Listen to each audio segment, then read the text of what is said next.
So ayun mga counters, so magandang umaga sa inyong lahat. So ngayong araw mga counters is may nag-request sa atin ng groupings daw ng 50 meters natin.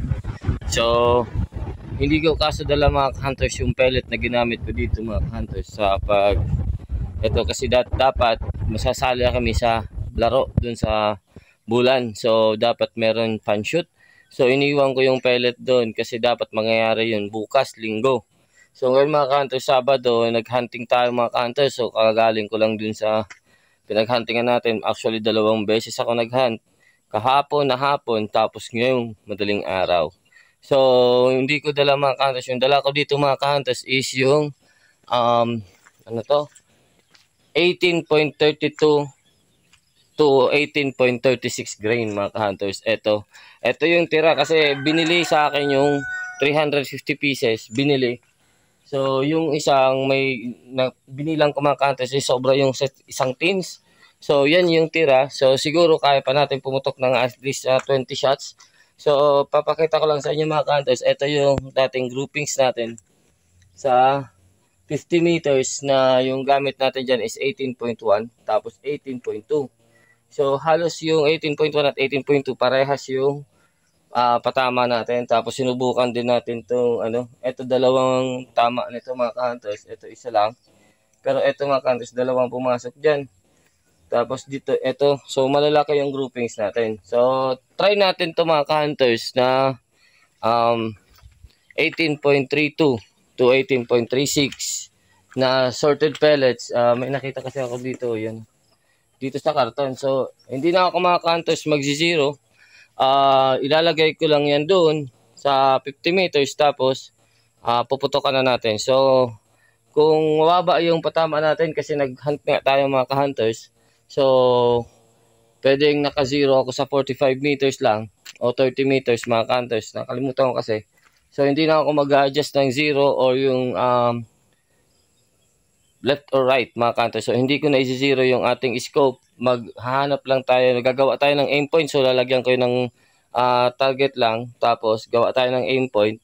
Tapos ang gawin natin, paliparan lang natin ang pellet. So try natin mga ka-hunters 5 shots groupings. Siguro i-resize natin yung another 5 shots kasi wala tayong matatry dito mga ka-hunters na kahit 18.2 grains tulad ng pinutok natin sa 99.6 yards. So wala tayo dito ngayon. Hindi tayo nakapagdala kasi na-sort ko na yun, tsaka na-kompleto ko na yun mga ka-hunters. So bali nakakadalawang dozen pa lang pala ako ng ating pellet. So kaya kakaunti pa lang yung ating Eto mga ka-hunters, 18.32. Nabili na yung isa. So meron pa akong isa nito. Tapos meron tayong isa ng 18.2 to 18.22 to 18.26. Tapos meron tayo ng isang pins din ng 18.28 to 18.30 grains. So ito try natin to. So papakita ko sa inyo to mamaya, pero hindi ko papakita yung laruan ko mga ka-hunters kasi si YT ayaw niya talaga i-green yung ating channel or yung video mga ka-hunters pag nakikita yung ating laruan. So pero yung laruan ko lalagay ito mga ka-hunters kasi ginamit ka natin eh. So, ayan, kagagaling lang natin mag-hunting. Pauwi ko lang mag-hunting. Ito pa yung damit ko. So, may nakuha naman na tayo. So, kung nakita nyo yun mga hunters. Ayan. So, ayan yung laruan natin. So, ito yung gagamitin natin. Kakabit ko lang yung silencer. Dami pang putik oh. Ang lalim ng putik doon kasi. Ang mga hunters. So, bumira tayo ng 135 and 140 yards. Kaso, ang sad to say, wala tayong scope cam. So, yun mga ka-hunters, ilalagay ko lang yun doon. Tapos kita-kita tayo sa scope cam at doon sa tabi ko. So, yun mga ka-hunters, stay tuned lang. So, yan na mga ka-hunters. So, doon tayo. Pupesto. So, bali 50. Dito na ako dati nag-practice eh. So, alam na natin kasi nandyan yung buko na dinagay ko talaga dyan sa loob para hindi nalipad. Kasi last time na nag-practice tayo is masyadong mahangin. Kaya yung groupings ng pellet na yun mga ka-hunters medyo nasa gilid, nasa right side, left side. So ngayon mga ka-hunters subukan natin, pero hindi ko alam mga ka-hunters kung nakatune to dito kasi yung ginamit ko dito mga ka-hunters sa paghunting natin is yung mga rejects ko na pellet. Yung meron kasi tayo nakukuhang maraming 17.90 grain Tapos meron din tayong nakuha ang yung mga yupe.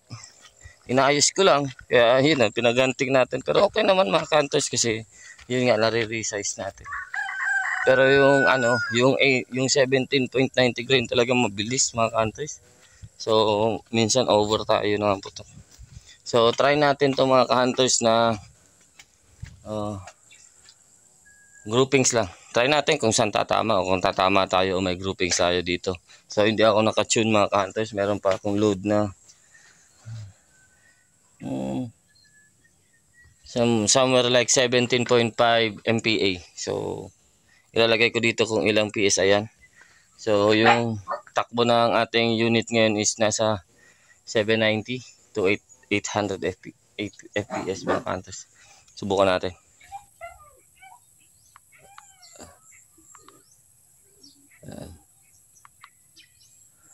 So 55 yards, 50 meters. So gaya nga lang sabi ko, hindi natin alam mga ka-hunters kung naka-zero ito dito. So ang gagawin lang natin is magpapalipad lang ako doon ng pellet para makita natin kung may groupings o wala. So medyo may wind pero okay lang yan. Subukan natin mga ka-hunters. Siguro kaya pa natin to mga 10 shots or 15 shots. Try natin. Tapos kung may ito pala mga ka-hunters yung pellet natin yan So ito siya. Yan. Ito yung 18.32 to 36 grain. So subukan natin 5 shots muna tapos try natin tingnan natin kung mag-group o wala. So sana makita natin si scope ka mga ka-hunters yung flight ng pellet kasi alam nyo naman mga ka-hunters itong unit natin mga ka-hunters hindi ganun kagandahan. Yung barrel natin wala na pong choke. Pinutol yan. So dati to 20 inches pinutol to. So sigurado ako may effect yan dito pero tumatama naman tayo kahit papano. Wala tayong ibang barrel so wala tayong ibang choice. Itong gamit pala natin is yung binigay sa atin ni Sir Tribo de Tigre. 17 inches to. So tapos yung suppressor natin homemade. Yung laman nito mga ka-hunters is yung takip ng toyo. So just bibigyan tayo ni Sir Albino ng silencer. So yun mga ka-hunters. So okay na. Open na natin. So recording. So first shot. Hindi na siguro ako pag mag-flyer to mga ka-hunters sa regulator natin yan. Pero sana yung susunod pang apat is or pag mag-flyer to yung susunod natin is 5 pa. Okay, malayo masyado. Para makita natin.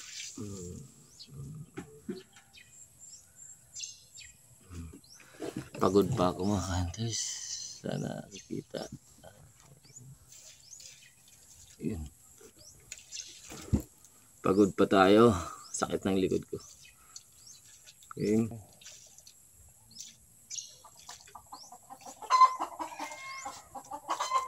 Parang masyadong magalaw pag naka-zoom tayo. So, alisin natin.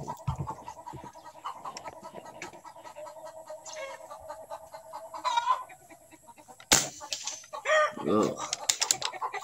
So, shooting left. Sobrang baba.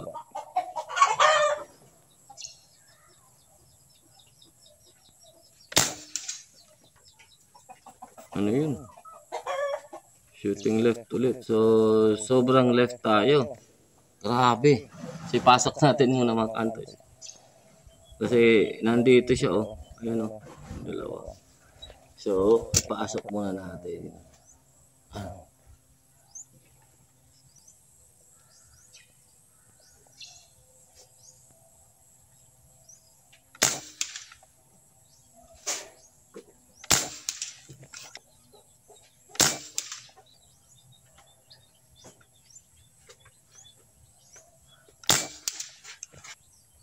May flyer tayong isa. Yung pang-apat ba yun?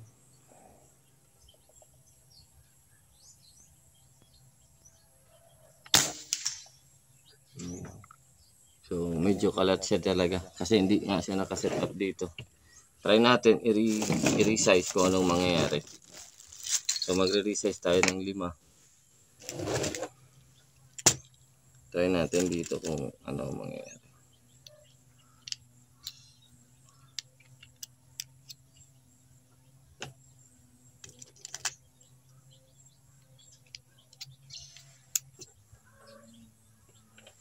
So 5.51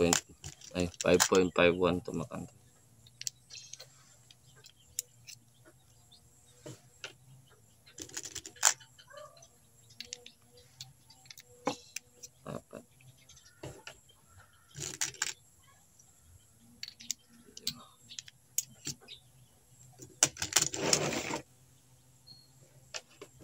So 5 shot ulit dun sa kabila. So kalat yung patama natin. Tapos subukan natin yung ginamit natin kaninang pellet, baka iba ang patama niya. So resize saka sa right side.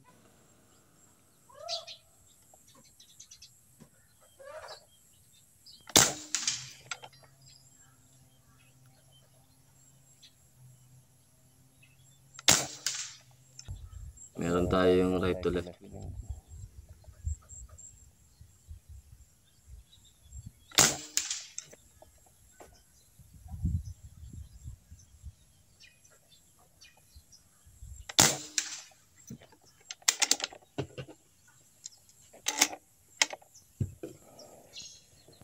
So pang problema natin yung regulator natin, parang ang bagal niyang bumalik. Kaya pag sunod-sunod yung putok natin, magkakaiba yung... Sa susunod kong video is babaklasin natin ito.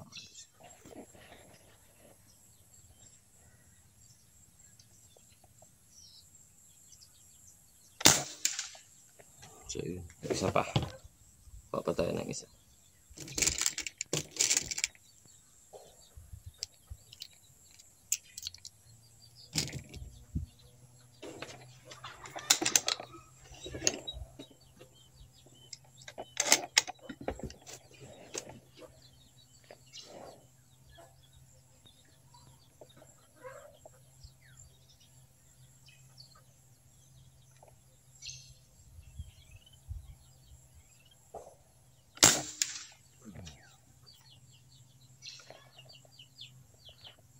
Ayun. So, tingnan natin yun mga cutters. Pero bago natin titingnan yun mga cutters, tingnan natin, gusto ko rin makita tong reject na tinatawag kong pellet. So, yung reject mga cutters is yung ang baba ng grain niya. So, try din natin to. Dito ba sa tabi ko? So, yun. So, ang gagawin natin dito para maka-hold tayo is dito na lang. Ito yung, itong crosshair, ibababa ko. So, dito lang tayo. Baka mag-shift tayo ng left. Dito lang.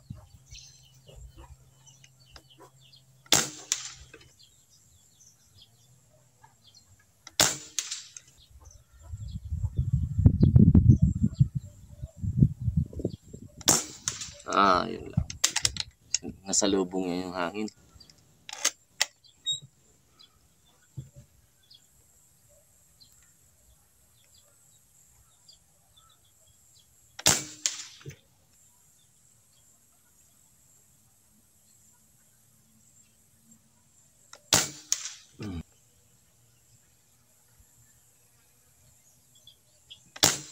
Sawa?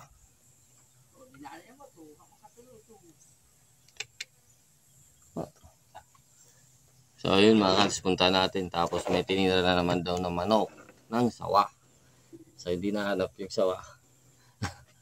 Kasi hindi naman linamon yung ano. Sige mga kantos, punta na. Tara, tara natin yun. Tingnan natin mga kantos yung groupings natin. Kasi sabi ko nga sa inyo mga kantos, hindi naman nakatune. So kahit na sorted yung pellets natin, kailangan mo pa din siyang i-tune.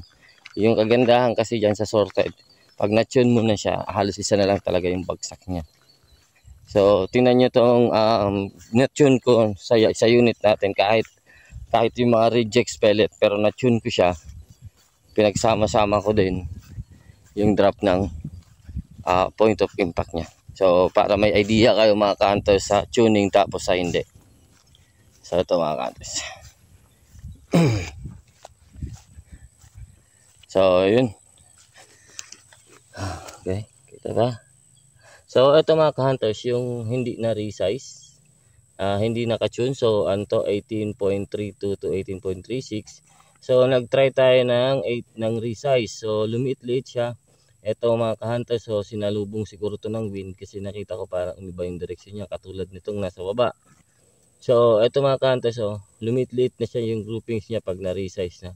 So siguro mas maganda kung 5.52 sa barrel natin. So depende sa barrel yan mga ka-hunters, sa rifling ng barrel, kaya yung groupings natin iba. So tingnan nyo ito mga ka-hunters, so yung na-tune ko ganito ng groupings niya. So medyo maliit, may crosswind pa tayo pero maliit, may flyer tayo, sinalubong to talaga. Nakita ko lumakas bigla yung hangin dito. Kasi open yan mga ka-hunters dito. So yung wind natin galing dyan papasok dito. So ito naman medyo walang masyadong wind.